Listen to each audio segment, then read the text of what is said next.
नमस्कार, प्रभाव साक्षी न्यूज नाटक और आप सभी का स्वागत है। आखिरकार वो दिन आ गया जब इजराइल ने ईरान पर बड़े पैमाने पर हमले कर दिए। इस हमले में ईरान के सेना प्रमुख भी मारे गए हैं। इजराइल के हमलों को देखते हुए ईरान ने बदला लेने की चेतावनी दी है और आपातकाल घोषित कर दिया है। उधर इजराइल ने कहा है कि उसने ईरान की परमाणु सुविधाओं, बैलिस्टिक मिसाइल फैक्ट्रियों और सैन्य कमांडरों को निशाना बनाया है। इजराइल ने कहा है कि यह तेहरान को परमाणु हथियार बनाने से रोकने के लिए एक लंबे अभियान की शुरुआत है। वहीं ईरानी मीडिया और चश्मदीदों ने बताया है कि नतांज में देश की मुख्य यूरेनियम संवर्धन सुविधा सहित कई जगहों पर विस्फोट हुए हैं। ईरान की एलीट रिवोल्यूशनरी गार्ड्स कॉर्प ने कहा है कि उसके शीर्ष कमांडर हुसैन सलामी मारे गए हैं। वहीं ईरान की सरकारी मीडिया ने बताया है कि तेहरान स्थित उसकी यूनिट का मुख्यालय भी निशाना बना है। ईरान की राजधानी के एक आवासीय क्षेत्र में हुए हमले में कई बच्चों के मारे जाने की भी खबर है। उधर इजरायली प्रधानमंत्री बेंजामिन नेतन्याहू ने एक वीडियो संदेश में कहा है कि हम इजराइल के इतिहास के एक निर्णायक क्षण में हैं। अभी कुछ क्षण पहले इजराइल ने ऑपरेशन राइजिंग लाइन शुरू किया है। यह एक लक्षित सैन्य अभियान है जिसका उद्देश्य ईरान के उस खतरे को समाप्त करना है जो इजराइल के अस्तित्व के लिए खतरा बन चुका है। यह अभियान तब तक जारी रहेगा जब तक यह खतरा पूरी तरह समाप्त नहीं हो जाता। वहीं ईरान के सर्वोच्च नेता आयतुल्लाह अली खामनेई ने एक बयान में कहा है कि इजराइल ने अपने दुष्ट और खूनी हाथ से ईरान के खिलाफ एक अपराध किया है और उसे कड़वी सजा भुगतनी पड़ेगी। वहीं एक इजरायली सैन्य अधिकारी ने कहा है कि हम दर्जनों परमाणु और सैन्य ठिकानों को निशाना बना रहे हैं, जिनमें मध्य ईरान का नतांज केंद्र भी शामिल है। उन्होंने कहा कि ईरान के पास कुछ ही दिनों में 15 परमाणु बम बनाने जितनी सामग्री मौजूद है। उधर अमेरिका ने कहा है कि इस अभियान में उसकी कोई भूमिका नहीं है। अमेरिका ने कहा है कि यह हमला मध्य पूर्व में नए तनाव का खतरा पैदा कर रहा है। हालांकि अमेरिका की इस बात पर भरोसा करना मुश्किल है कि उसे इस हमले के बारे में पता नहीं था। इस बीच मीडिया रिपोर्टों में वरिष्ठ इजरायली अधिकारी के हवाले से बताया गया है कि व्यापक हवाई हमलों के साथ साथ इजराइल की जासूसी एजेंसी मोसाद ने ईरान के अंदर कई गुप्त तोड़फोड़ अभियान भी चलाए हैं। इन अभियानों का उद्देश्य ईरान की सामरिक मिसाइल साइटों और हवाई रक्षा क्षमताओं को नुकसान पहुंचाना है। उधर ईरानी सरकारी मीडिया ने बताया है कि उसके 2 परमाणु वैज्ञानिक फरेदून अब्बासी और मोहम्मद मेहदी तेहरानची तेहरान में इजरायली हमलों में मारे गए हैं।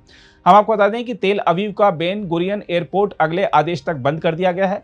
दूसरी ओर इजराइल की हवाई रक्षा इकाइयां संभावित जवाबी हमलों की आशंका में हाई अलर्ट पर हैं। इजरायली रक्षा मंत्री इजराइल काट्ज ने कहा है कि इजराइल द्वारा किए गए इस हमले के बाद ईरान से मिसाइल और ड्रोन हमले की आशंका है जो इजराइल और उसके नागरिकों को निशाना बना सकते हैं। इस बीच इजरायली सेना प्रमुख एयाल जमीर ने कहा है कि दसियों हजार सैनिकों को बुलाया गया है और सभी सीमाओं पर तैनात किया गया है। उन्होंने कहा, हम एक ऐतिहासिक अभियान के बीच हैं। यह ऐसा अभियान है जो हमारे अस्तित्व के लिए एक गंभीर खतरे को समाप्त करने के लिए जरूरी है।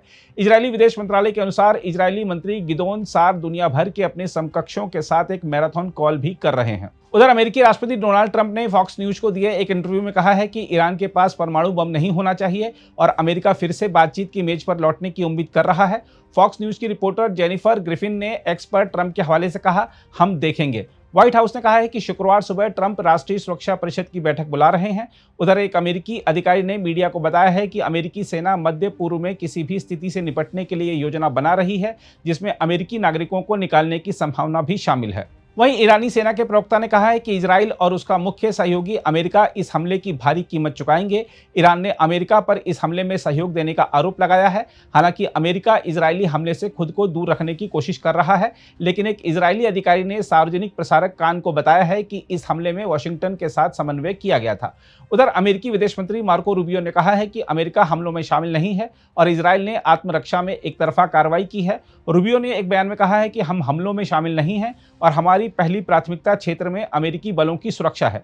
रूबियो ने एक बयान में कहा, मैं स्पष्ट कर दूं, ईरान को अमेरिकी हितों या कर्मियों को निशाना नहीं बनाना चाहिए। अमेरिकी विदेश विभाग ने एक सलाह जारी की है जिसमें कहा गया है कि इजराइल में सभी अमेरिकी सरकारी कर्मचारियों और उनके परिवारों को अगले आदेश तक जहां हैं वहीं सुरक्षित रहने की सलाह दी गई है। इस बीच एक अमेरिकी अधिकारी ने कहा है कि ईरान के बढ़ते यूरेनियम संवर्धन कार्यक्रम पर चर्चा के लिए रविवार को ओमान में निर्धारित अमेरिका और ईरान के बीच छठे दौर की वार्ता अब भी निर्धारित है। हालांकि इजरायली हमले हो चुके हैं, इसलिए देखना होगा कि यह वार्ता अब होगी या नहीं। इजरायली सेना ने कहा है कि उसे नए खुफिया इनपुट मिले हैं जिससे पता चलता है कि ईरान परमाणु हथियार बनाने के बिंदु के करीब पहुंच गया है। इजरायली सेना के बयान में कहा गया है कि हाल के महीनों में यह कार्यक्रम तेजी से आगे बढ़ा है जिससे ईरानी शासन परमाणु हथियार प्राप्त करने के काफी करीब आ गया है। वहीं एक अमेरिकी खुफिया रिपोर्ट के मुताबिक अमेरिका का आकलन है कि ईरान परमाणु हथियार नहीं बना रहा है और खामेनेई ने 2003 में बंद किए गए परमाणु हथियार कार्यक्रम को फिर से शुरू करने की अनुमति नहीं दी है। अगर आप भी लेना चाहते हैं देश दुनिया की तमाम जानकारी तो आज ही सब्सक्राइब करें हमारे चैनल को। साथ ही नीचे दिए बेल आइकन को जरूर दबाएं ताकि हर अपडेट आप तक पहुंच सके।